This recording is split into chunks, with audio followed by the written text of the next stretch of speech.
Hey guys, welcome to another episode here of the Wheel to Wheel Racing Podcast.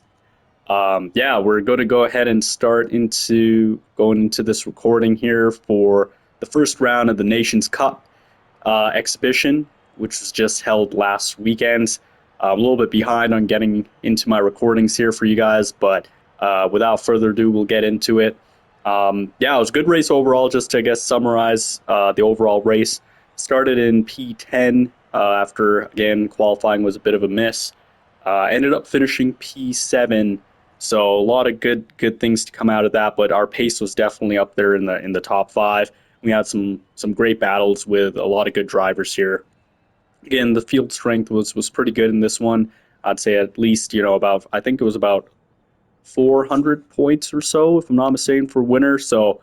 Again, top competition and some great battles that we'll get into in this race. So let's get into it. So it's a standing start for this race, as you can see here. And we're starting here in P10. So it's crucial here to just get off the line, which we do in one piece. Yeah, nip and tuck, as you can see around. Pretty much everyone here driving the Huracan except for Lester. I believe they're up ahead in that gold GTR that you can see there. But yeah, everyone else behind me is also in the Huracan, which was a pretty good car for this track. We're using a slightly forward brake bias of -1, as this is a four-wheel drive Huracan version. Just as a heads up, not the rear wheel drive. So we got all four wheels here doing work. So just for some added stopping power, as you can see there, I just got into by GT7 and kind of backed off just to make sure everything was kind of set in place. But as you can see there, first 5-6 drivers have started pulling away from us here. And going into this race, I felt pretty confident about the pace all week long. I think we were about top 40 in time trial rankings throughout most of the week, so we're pretty happy with the pace there. And then did a lot of practice in the lobby races as well with the same race settings as right now. So yeah, felt pretty confident going into this one. You can see here making the move around the outside of IGT7. Got a little bit pushed wide there, but that's okay. All is fair there. And Grove Street's trying to take advantage, but he's got a half-second time penalty, I believe, for probably cutting the corner earlier, and he decides to head to the pits right away to minimize that time penalty. So he's dropped all the way to the back. Meanwhile, we're battling here, and he tries to brake, and he completely ends up pushing us wide in the process of doing that. And we end up losing a place to Ninja Bar there in 9th. So we're still stuck in 10th. So we're just going to go through the field here. As you can see, Mysterio Racer now making move on Chung there. Got quite a few Canadians in this field for this race, which was cool to see.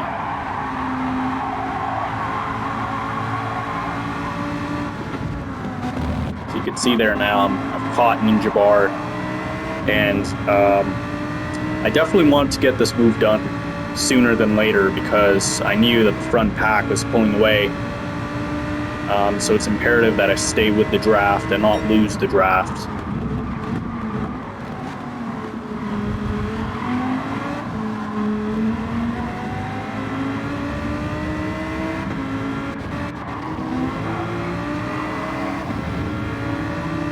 On board here with the 777 man. You can see Ciro up there as well, right here. Oh, I guess McCabe's the other guy who's leading the race in the other GTR. So those are the two non-Huracans in this race. These guys were super quick as well throughout qualifying. Obviously qualified at the very front. The usual suspects. As you can see here, Ciro decides to go for it on Ferreira for 3rd position. Nice and simple move, just outbrakes him and then trails into the braking zone there. Nicely done, job done.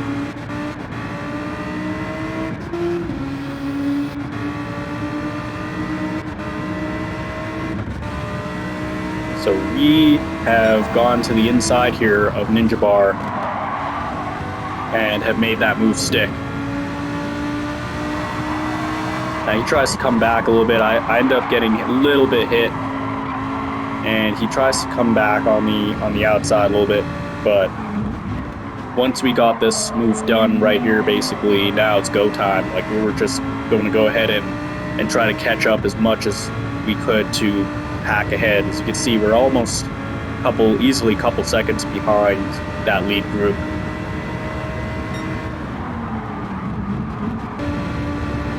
All right, on this start here of lap 4, just gonna see the action up here. As you can see, battle here for the lead already. Windfire now fighting McCabe for the lead. McCabe's gonna have the inside corner to that, and Windfire backs off kind of wisely. You don't really want to go 2x2 in here. You just end up losing a lot of time. As he's gonna try the crossover move, and McCabe kind of knowing that goes a little bit wide to shut the door.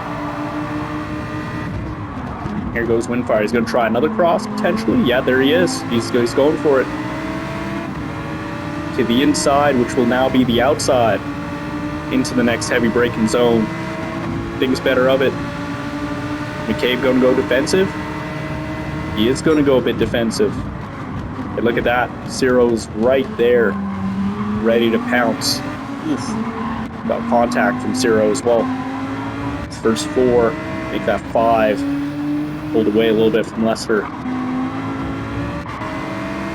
Fire getting that good exit out of that corner. You see McCabe struggling there for a little bit of grip in the GTR.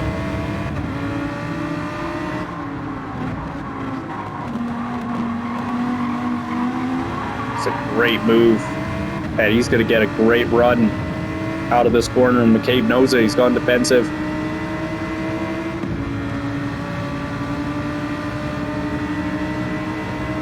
McCabe goes straight to the pits. Wow. Oh, smacks the wall on the entrance. No damage, though. That's bold. He's gone in on lap 4, basically, of the race. You can see there, we've posted our quickest lap time so far. Just about a couple, 4 tenths, give or take. 3.5 tenths from the quickest lap in this race set by Ciro. So our strategy now, like for me, at this point in the race, is we're trying to go as long as we can into this stint now that we have some clean air in front of us. It's important to make use of that.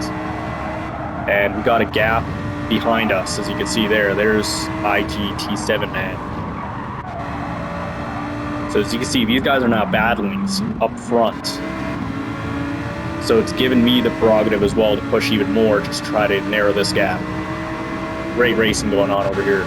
First 2, Ferreira with a half-second penalty, so missed that somewhere. I think it might have been on one of the corner entrances at the beginning of the lap. Lester getting swamped left, right, and center by 777 man and Cyrus. Absolutely getting swamped.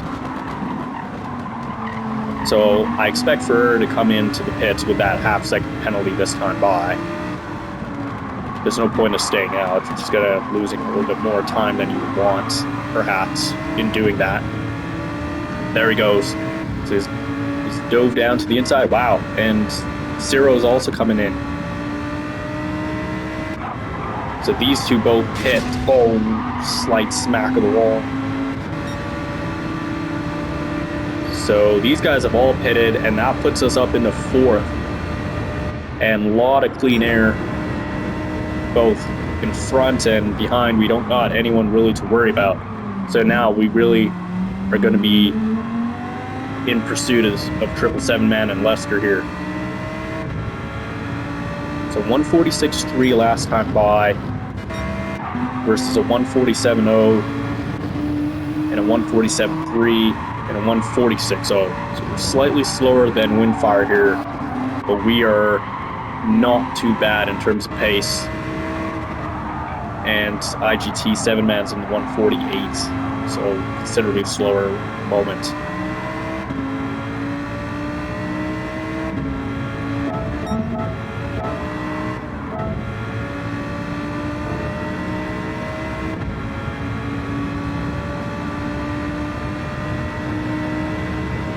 So you can see visually the gap is getting a little bit closer as we put in a 146.4 on lap 6, which is quicker than the 777-man with a 146.6, matching Lester's pace there, 146.4, and Windfire still pulling away with a 146.0.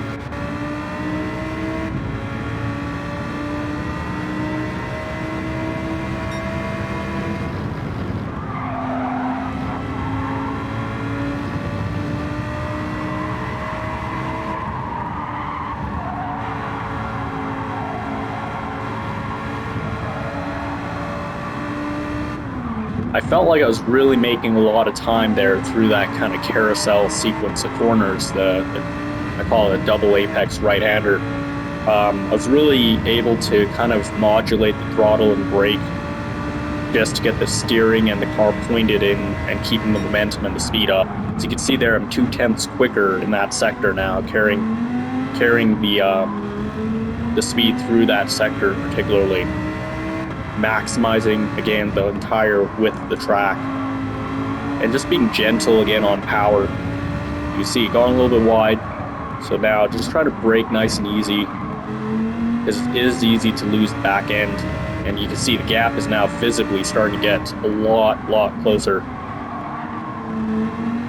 Good exit at this corner as well, making sure you gain as much momentum as you can coming out of that corner.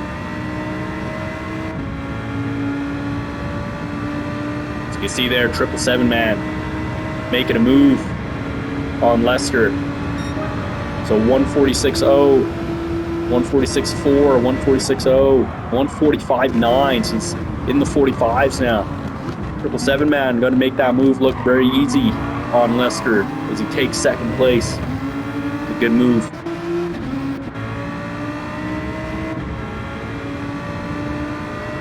At this point, I knew Lester's a little bit slower than us, give or take, in this part of the track especially. So right here, this is what I was talking about.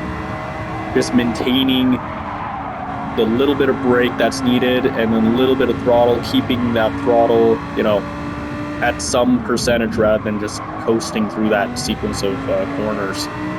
It allowed me to gain a lot on these guys.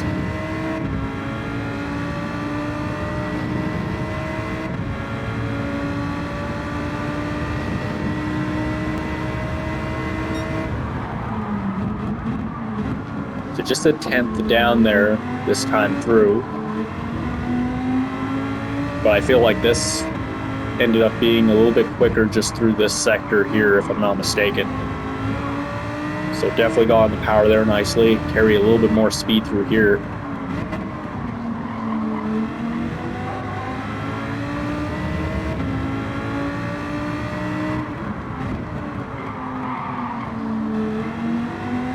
And nice and early on the power there. Yeah, so I think this ended up being a quicker lap. Lester dropping just a little bit from 777-man.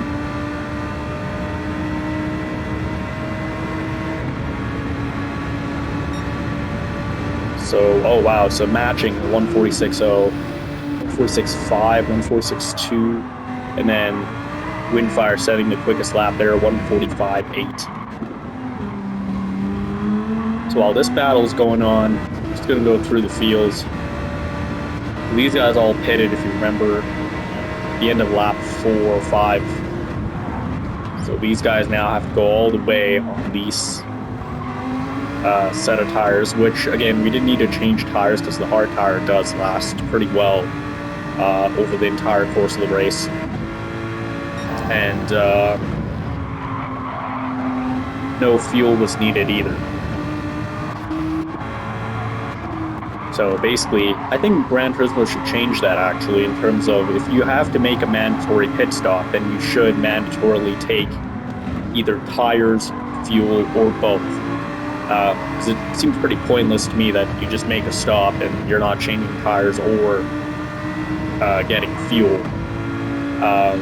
So I'm not really sure what would, from a strategic standpoint, what that really does to alter a race. As you can see here, Ciro now all over McCabe. I think McCabe's in a bit of trouble here entering the front straight. As you can see there, we post a 1:45.8, our quickest lap in the race so far. Just to give you an idea, we are now quicker than the leader, who's at a 1:45.9. Currently, we are quicker than McCabe. We're right around where Ciro's. We're a little bit quicker than Ciro. Ciro goes and makes a move and takes that spot away from McCabe. It's a nice move, straightforward, gets the job done. We're braking. Quicker than Ferreira at the moment. And a match about Cyrus. So yeah, we're about 4th, 5th quickest right now in terms of the race. These guys are all a bit slower. Let's go through the field there. So yeah, we were hauling. We were making sure we were pushing the pace here, and see, especially under braking there, we closed a lot of time there.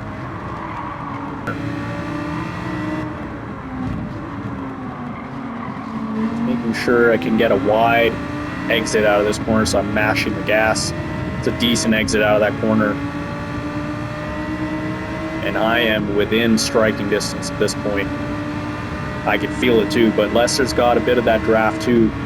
And the GTR is a little bit quicker in a straight line. Another 1:45.9, so consistently putting in the quicker lap times. These guys on the 1:42, 1:45.8 finally puts a little bit quicker of a lap time for Windfire.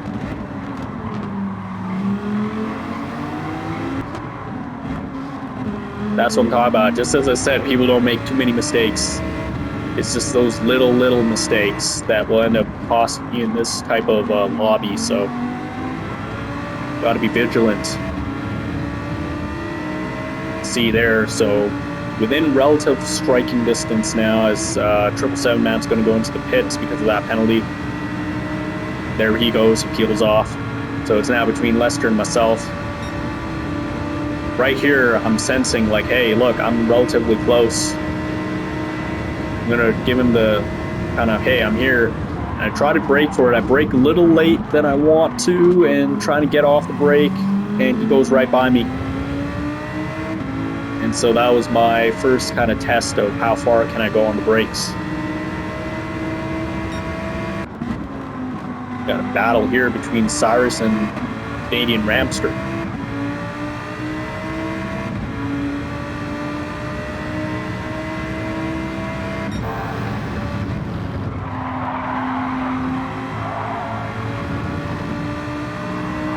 Windfire's posted, I believe, the new fast lap time right now, 1:45.6.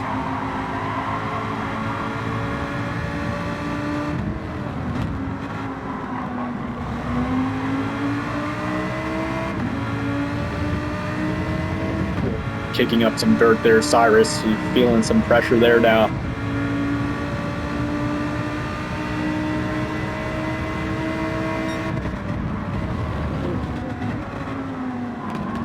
Close on the brakes.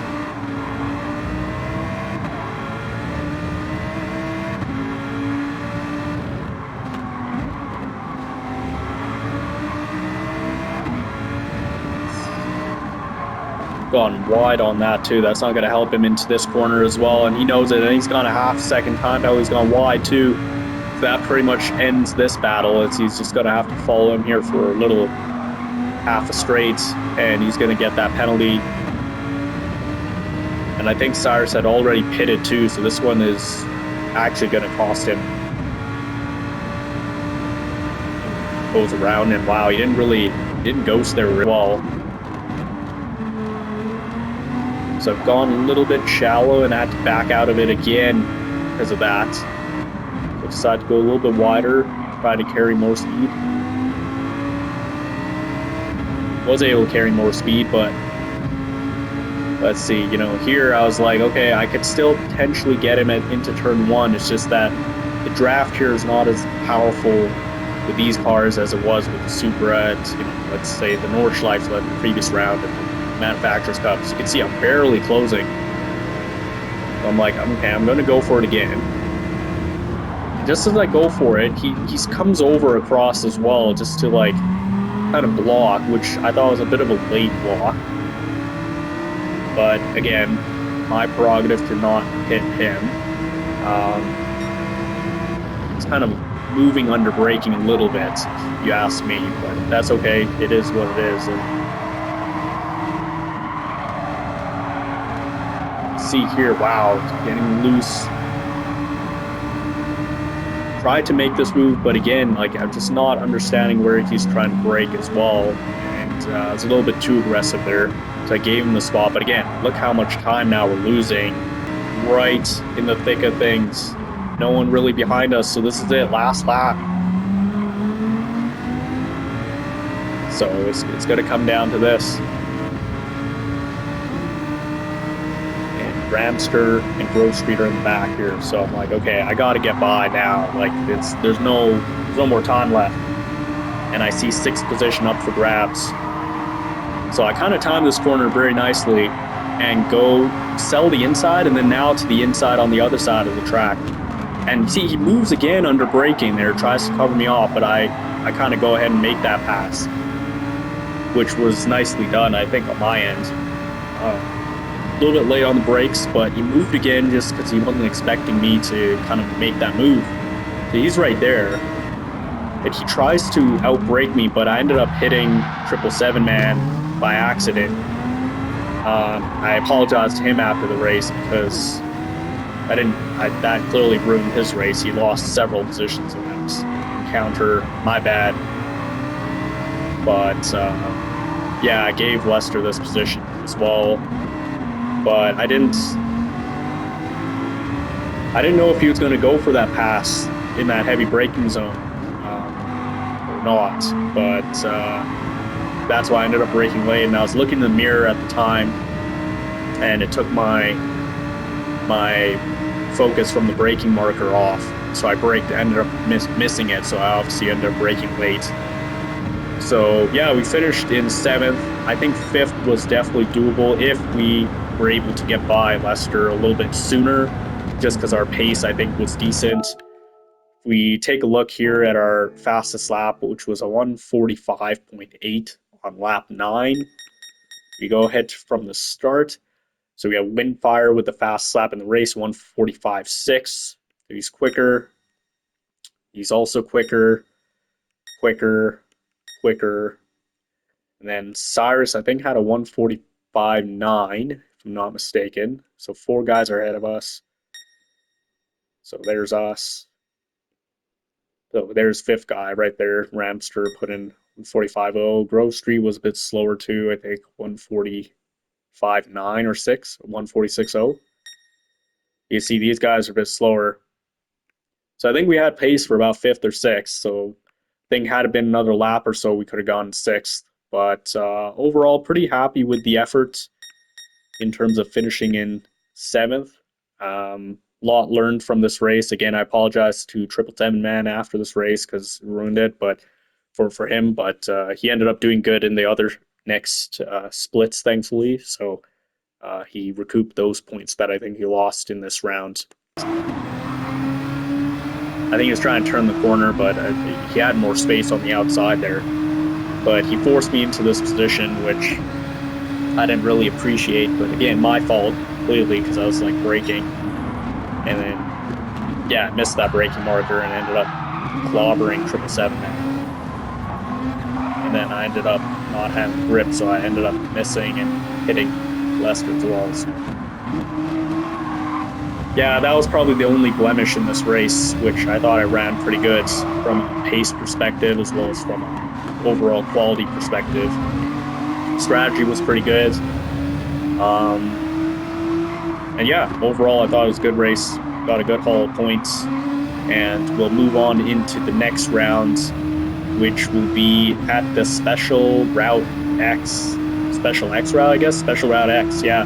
That big, long oval that you guys will see. Pretty much it's like NASCAR's version of like Daytona or Talladega, basically restrictor plate racing. But this time it'll be at like 440 kilometers an hour. So it'll be a lot quicker in that race. So yeah, that'll be round two, which will be the following weekends. And yeah, hope you guys enjoyed this race. If you guys enjoy this race, definitely feel free to hit that like and subscribe button, and we will show more content up soon. Thanks. Ciao.